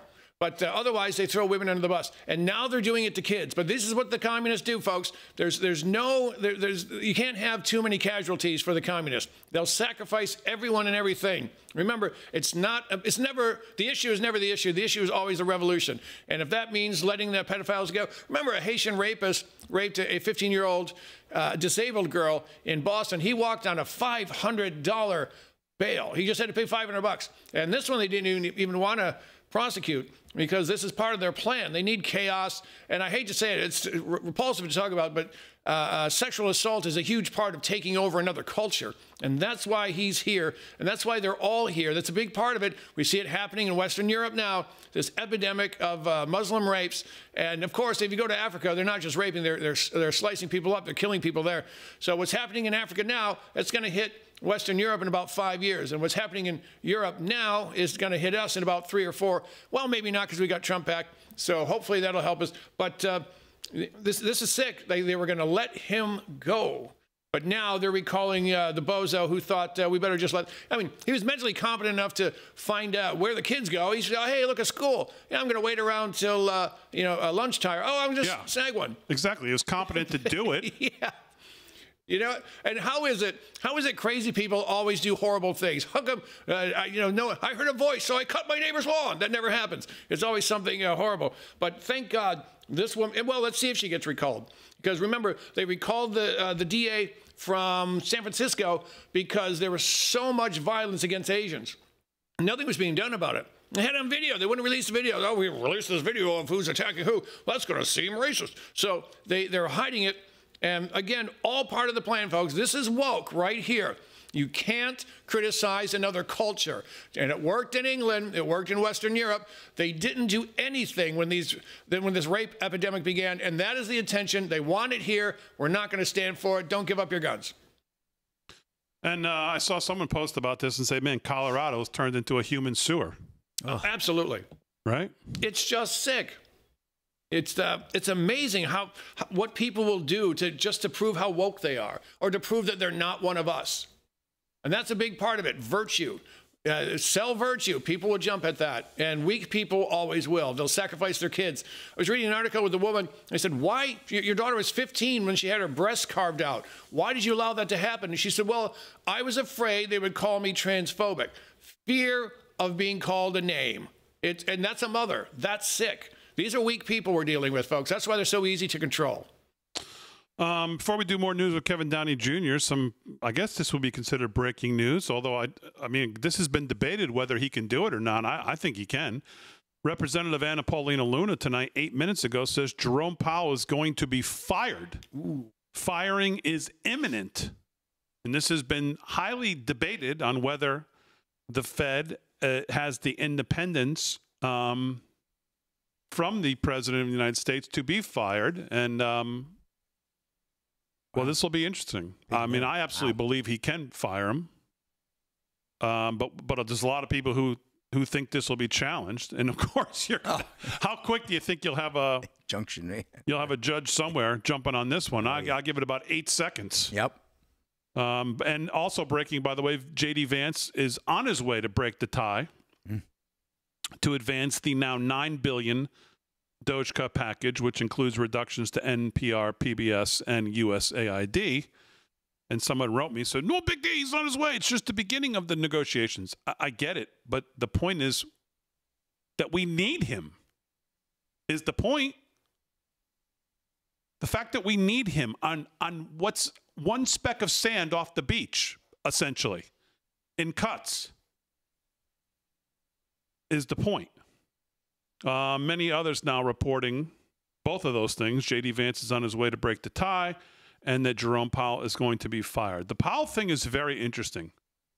Inflation came out today, and of course it ticked up. And people were quick to blame the tariffs. I'm not so sure about that. And I think everybody's looking at the wrong time frame on the tariffs. I think you have to look at the 3-month when you look at the effect on tariffs on pricing instead of the month over month. Because if you do that right now, I don't think they've had an effect. Now, we maybe not have felt the true effects, and that may come in the July or August report, or August and September. You know, well, there's no meeting, I think, in September, but we'll see. But when you look at the 3-month, it certainly doesn't show that tariffs have had some significant effect on the tick up in inflation that we saw. I think the 2.7, I think was the report on Cord today. And of course, the left is looking for any reason to blame Trump, that we're reigniting inflation, which is crazy. Listen to Tom Lee from Fundstrat, not Eric Swalwell. And what you'll know is that we're going to be in mad deflation here, if not already, very soon. All right, live from Studio 6B. More news, more sports, all coming up right after this.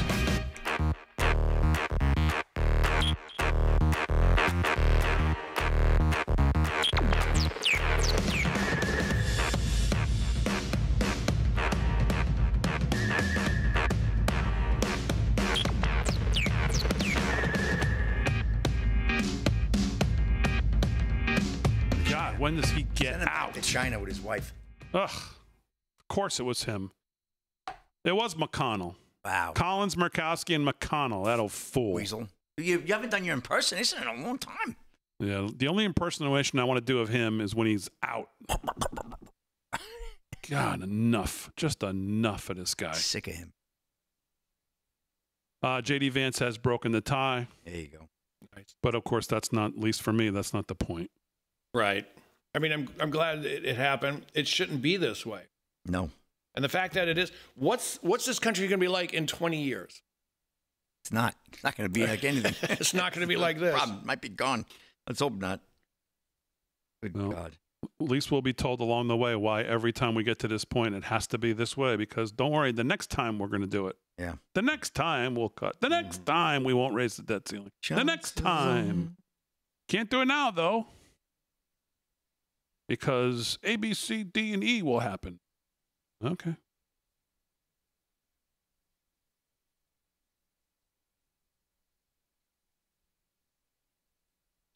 Bum, bum, bum, bum, bum, bum, bum, bum. Chat. What's going on? Not much going on right now. Let's see what's going on. Yeah, let me get back to the YouTube chat now. Hold on. Coming in hot. Go. Rob O on YouTube says most people appointed work at the pleasure of the president. They can be fired because the president didn't like their haircut or just wants someone else. The Fed chair can only be fired for cause. Well, I think he has cause. I think so, too. And the fact that this guy is way behind the 8 ball on rates.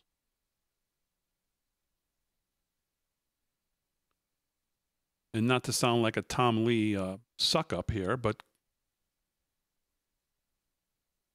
Tom Lee says he's that far behind. I believe it. One of the Patriot twins says, wow, WTF. What is that creepy-looking thing, KDJ? He's talking about the guy from oh my God, Colorado. Wow. That guy at least should have brushed his tooth. He looked like a Halloween character. Yeah. You know? I don't think I've ever seen someone who just on looks alone, as unfair as that is, should be held from the public as that guy. My God. Good grief. I just seeing that thing walking into your store. Woo.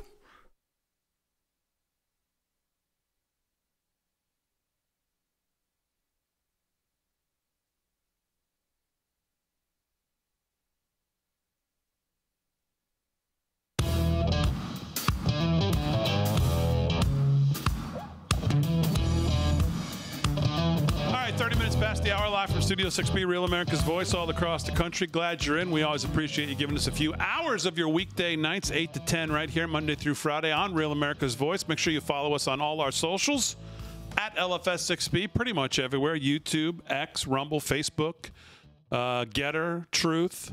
Wherever you can, please follow us. We appreciate it. And head over to livefromstudio6b.com as well. Sign up for our 6B Front Row, our loyalty program, where you can earn points just for being active in the chat every night and for free merch, stuff like that. So Slick's going to do some more sports. Kevin Downey Jr. will do some more news. Rick Delgado had to go, and he'll be back tomorrow night. But please welcome right now to the show the editor-in-chief of AMAC Newsline. That's Shane Harris. Shane, how are you? Good. Thanks for having me.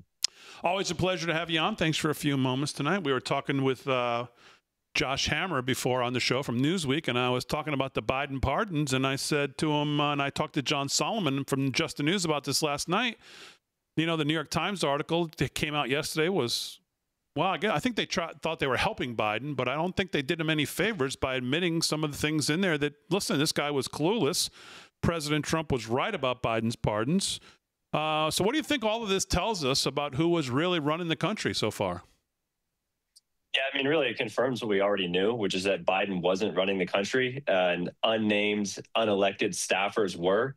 And I actually put a piece out on this morning called "The Conspiracy Theorists Were Right Again." And I don't know how many times I've had to write that headline over the last couple of years. We're on one story after another. We find out later on something that was labeled a conspiracy theory by the corporate media early on turns out to be completely true, whether it was the COVID lab leak theory, the Hunter Biden laptop, and now Biden, what I like to call Pardongate, just gets deeper and deeper. And like you said, the New York Times, I think they thought they were doing Biden a favor, but I think they assumed we wouldn't read to the end of the story. So they put this headline up that says, oh, Biden says he signed off on all the pardons. And then at the end of the story, it's like, oh, actually, he didn't sign off on almost any of the pardons, just the one for his son. So I'm not really sure who they thought they were fooling by saving that for the end of the story.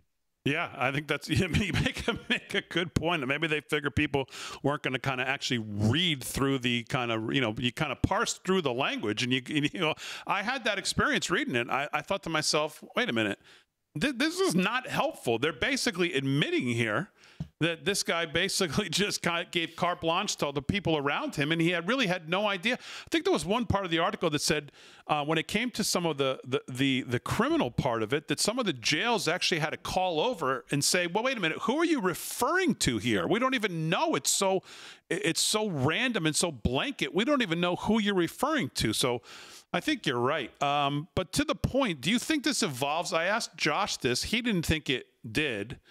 Because of the precedent and because of the plenary power of the presidential pardons, it's not going to get questioned.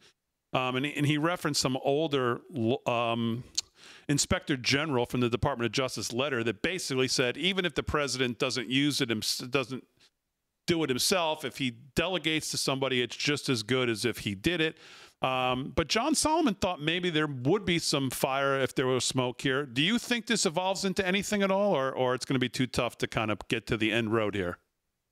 Yeah, well, I'm not a legal expert, so I'll let the lawyers figure that out. But what I do know is that I think that this should not be the end of it, right? Like, this New York Times story should not be the last that we hear of this. I think Congress has a duty to investigate because we as the American people, we have a right to know exactly what happened. And we need names. We need to know who these staffers were so that we can start to get accountability. It's become kind of a disturbing trend in our culture recently, whether it's the Epstein files or now this or whatever it may be. There's all these allegations of wrongdoing, but where are the names? Who is responsible for these things that have happened? That's what I want to know. And that's what I think a lot of everyday people out there, viewers, just everyday Americans want to know as well. Yeah. I mean, do you think Congress plays a role here? I mean, obviously, I think it would be hard to get legislation or anything like that to any kind of reform legalese, because you're talking about the Constitution. You're talking about the plenary power that's granted to the president in pardons that only he holds.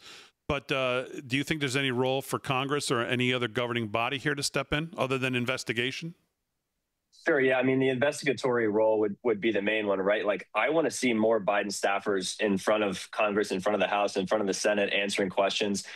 Maybe there's some legislation down the road to do a fix on this. But, as long as the filibuster is in place, I'm sure the Democrats, will try to block anything that Republicans do to move towards accountability. Maybe something like, hey, the president can't just blanket delegate his pardon power to unnamed staffers and let them pardon whoever they want based on vague guidelines. That'd be legislation that I think most Americans would support. I don't really know how realistic that is, but definitely investigations. It's easy to just dismiss investigations as not really having, any real power from like a legislative standpoint. But just from an accountability standpoint, I think people would be curious to know more than they know now. And so that's something that I'd personally like to see. I think a lot of our members over at AMAC would like to see, and everyday Americans would like to see also. Yeah, we're speaking with Shane Harris from AMAC Newsline. Of course, you can visit our friends at AMAC at amac.us/Studio6B, amac.us/Studio6B. Last thing, and there's another part of this, and that, of course, is what John Solomon was reporting yesterday about hopefully seeing Trump declassify some of this Russiagate stuff and then letting the Department of Justice appoint a special counsel. And I was saying to John, we look at Comey and all of the people involved, but let's not forget the media. The media's culpability in all of this stuff when it comes to what happened to Trump for the last 10 years as far as Russiagate. And then when you look at this Biden pardon thing, the media's culpability it should be front and center because they knew it. They lied about it. They went along with it. They all told us we were crazy for knowing what our eyes and ears were telling us when we watched this guy. And now, of course, the New York Times reports on it like, they always try to flip it like, geez, we're so surprised by this. Does the media have any credibility left to even report on any of this? Yeah, none whatsoever. I mean, the gaslighting here is completely insane. It'd be different. Like the Russiagate thing was bad enough, right?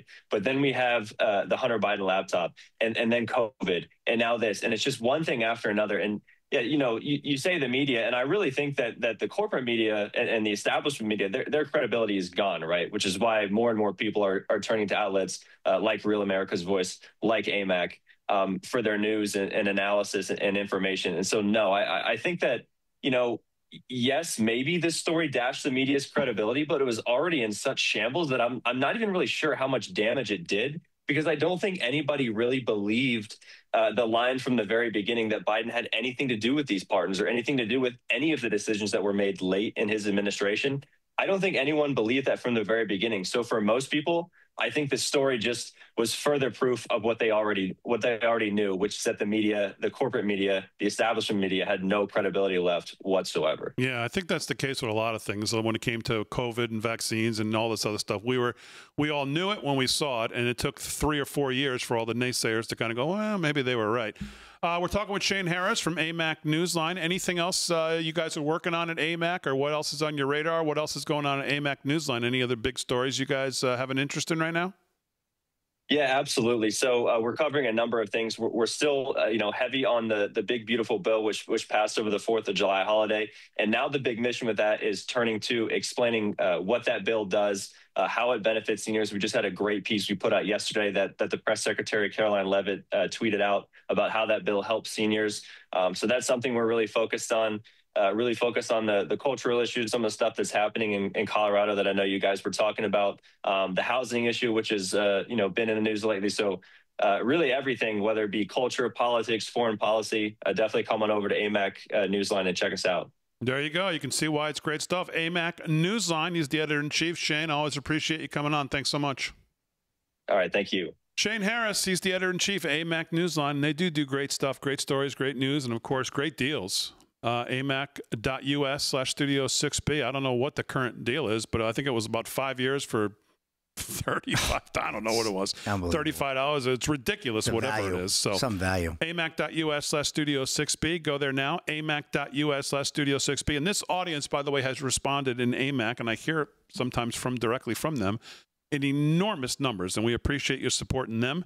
And if you haven't, go to amac.us/Studio 6B now and check out whatever the deal is. And whatever it is, by the way, it's great. So 20 minutes till the hour. Let's do some more sports. And then I got a couple other things, and we'll get to Kevin Downey Jr. as well. Sports is brought to you by Mike Lindell. Slick, what else is going on? All right, Summer Classic, Major League Baseball All-Star Game, Truist Park down in Atlanta, Georgia. Pitchers duel going on right now, Big D. The National League is throwing a 3-hitter, which is very unusual in an All-Star game. And that 2-run double in the first inning by Ketel Marte of the Diamondbacks has stood up now, so it continues to be 2-0 NL over the AL, middle of the 5th inning. So 3-hitter. I mean, that is, like I said, these guys hit the ball incredibly, but the National League is doing a great job. Does this thing mean something now? Why are they playing it so? Are they pitching so seriously?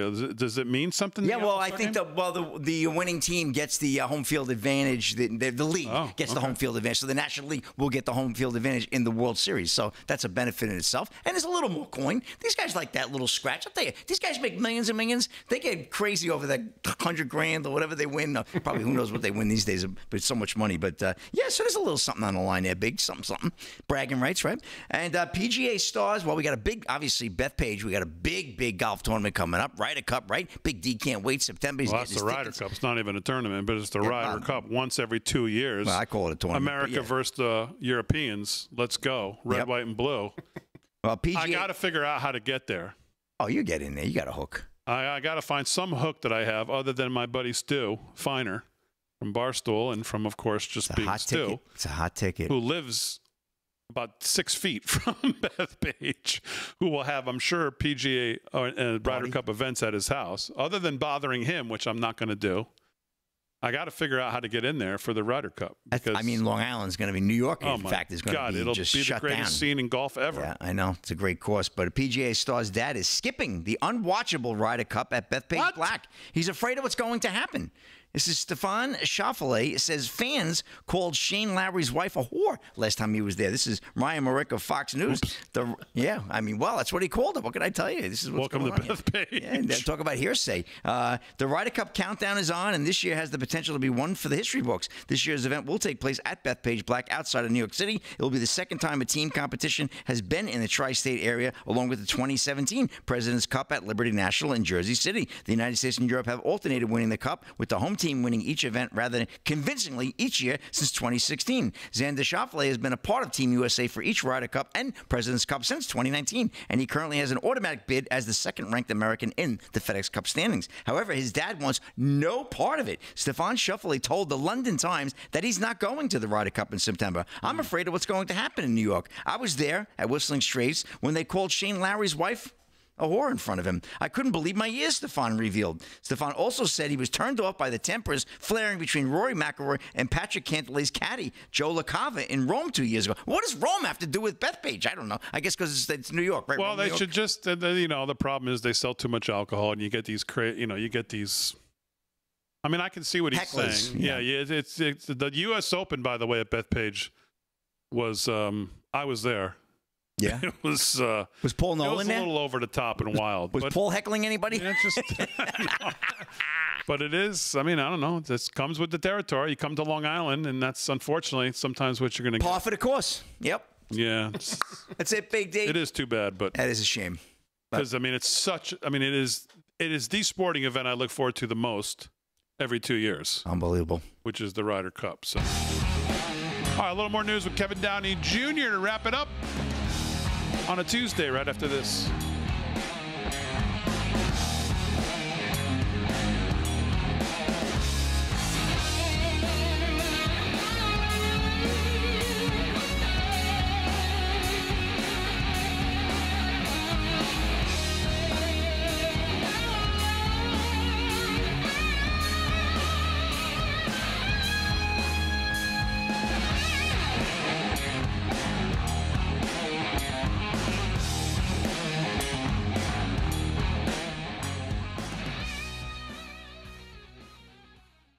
Jerome Powell's firing is imminent. Anna Paulina Luna has tweeted a bunch of times saying that this is absolutely confirmed. This is amazing. More good news. Wonder what happens to them.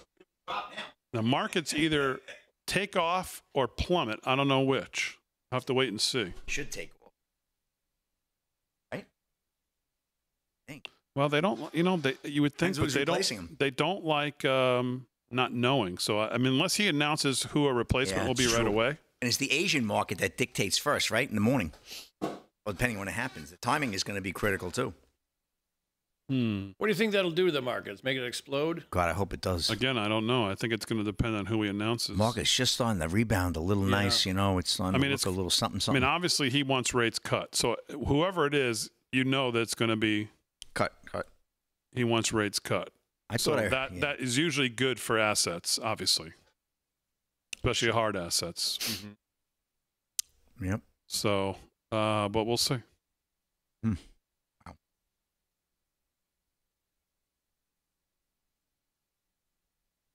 Let's see what's going on in the chat, everybody. Slick is wearing the beautiful Gucci boots. I don't know about that. Are those Gucci, Slick? No, they're not Gucci. Okay. Alice Nielsen has come in, Big D. What is it? DKK is 100. Well, it's not $100 like I normally say, but it's 100. What is it? Not Deutschmarks. But she's from what is the currency in the Netherlands? I forget what the currency is. You get a super chat I got here. Alice Nielsen. I didn't know it showed it to us in other than dollars, didn't it? It's DKK says $100, but the conversion is like that 100 is like $16 or something like that, or in whatever. What is the currency for the Netherlands? Somebody's got it in the chat. I don't know what it is. I forgot what it is. Why is this an issue tonight and never any other night that they? Because I used to call it $100, and somebody called me out in the chat and said, "Slick, it's not $100 US dollars." That's why. They straightened me up. I thought I mentioned that last time. I'm sorry. I didn't. I didn't know. So Fran, what is the currency in the Netherlands? What's it called? Fran knows everything. Netherbucks. Okay, Netherbucks. You usually picked it up in the Netherbucks. I couldn't think of it, but that's it, Fran. You're right. Netherbucks. In the nether regions. That's it. Netherbucks. So how many Netherbucks did we get? 100. 100 Netherbucks. She's from Denmark. They have Danish krones. The krones. No,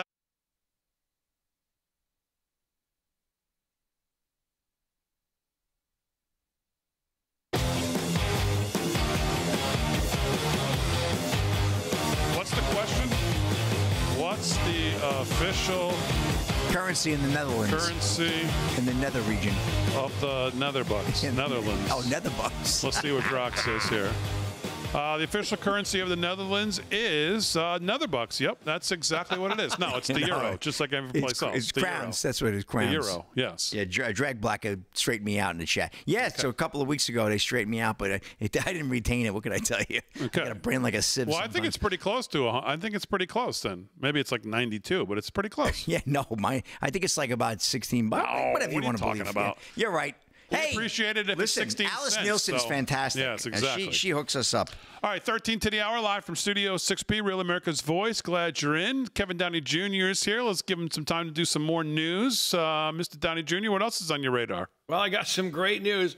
And the Trump victories keep rolling in, folks. The Trump admin just fired 15 judges, immigration judges.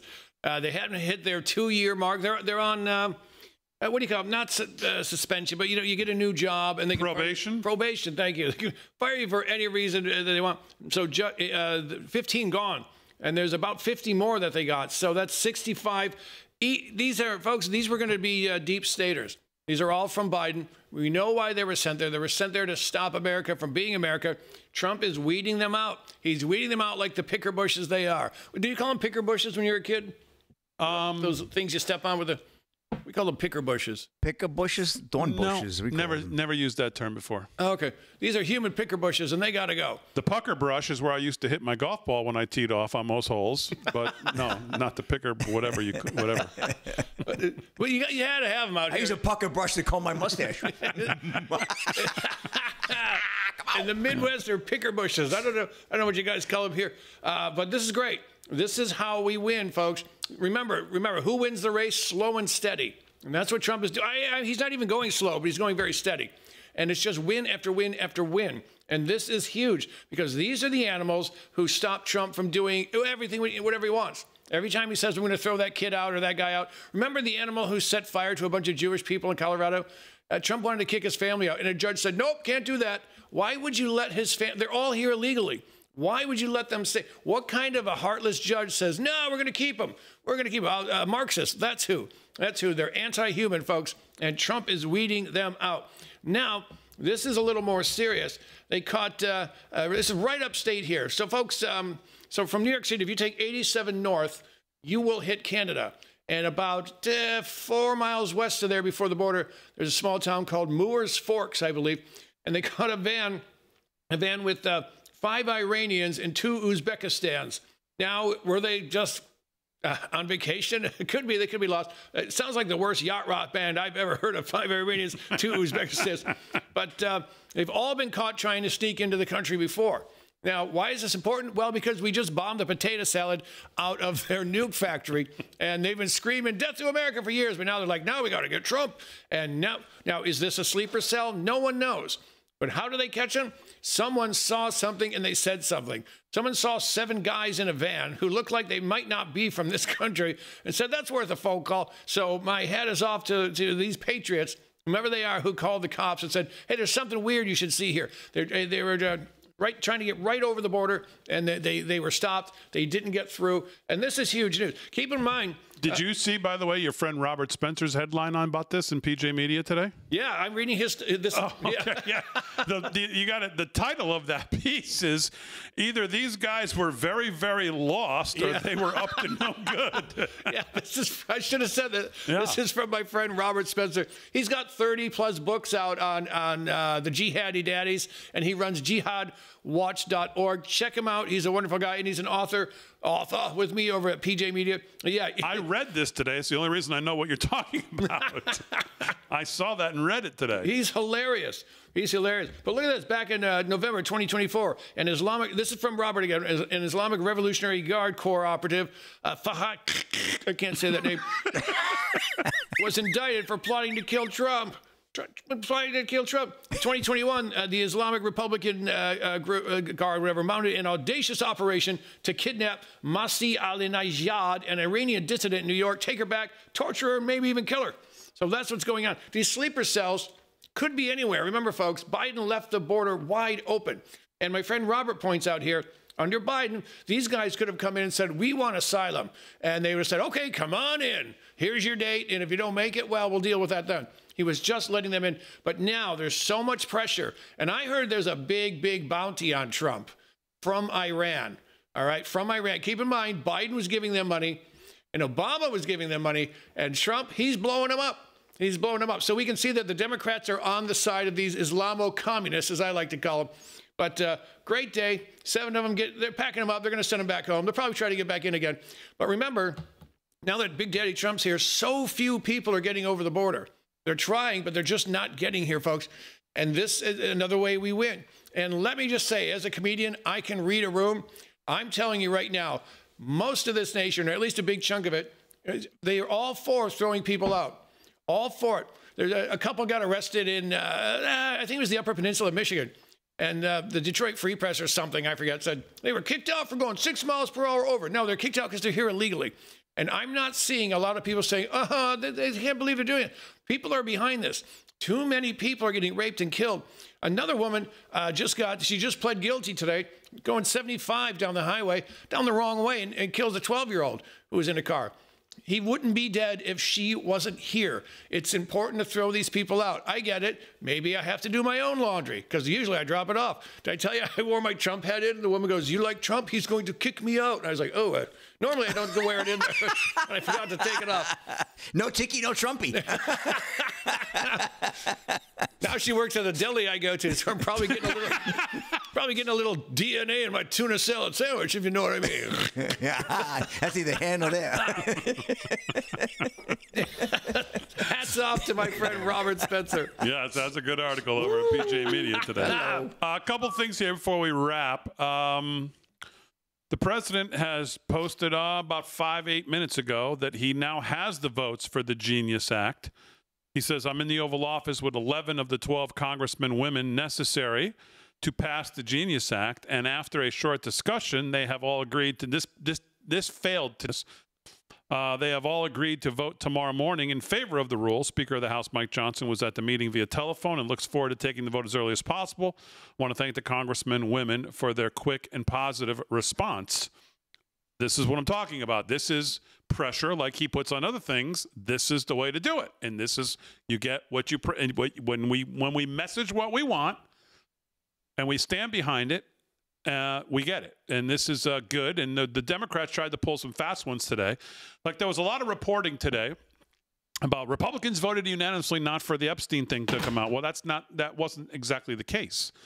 Ro Khanna tried to pull the fast one, and he slipped one of these things into this procedural vote that they did. I mean, it makes you want to absolutely pull your hair out with how all this stuff works. I mean, sometimes it seems so ass backwards at the way our government works. But Ro Khanna tried to slip in this thing into this vote, and it forced basically the Republicans to all vote no. And then, of course, it gets reported, oh, they all voted for the Epstein thing not to come out. Well, that's not really exactly what happened. They voted for the rule not to pass, so the Democrats didn't have control of the floor, which is what they would have, and then they could have done anything basically they wanted to on this the way this stupid stuff works. So they had to vote no because of this. And the Democrats always try to do this. They will pull any procedural nonsense they could try to possibly get away with and hope that the truth never gets to you. So you just look at the reporting today and you go, oh, geez, all the Republicans voted for the Epstein stuff not to come out. Oh, what are they hiding? Well, that's not at all what happened. So the Genius Act was another one today, and they tried to throw this CBDC thing into it. Instead of just having it a straight up and down on the merits of it, they tried to throw a bunch of crap in there, and they said, So...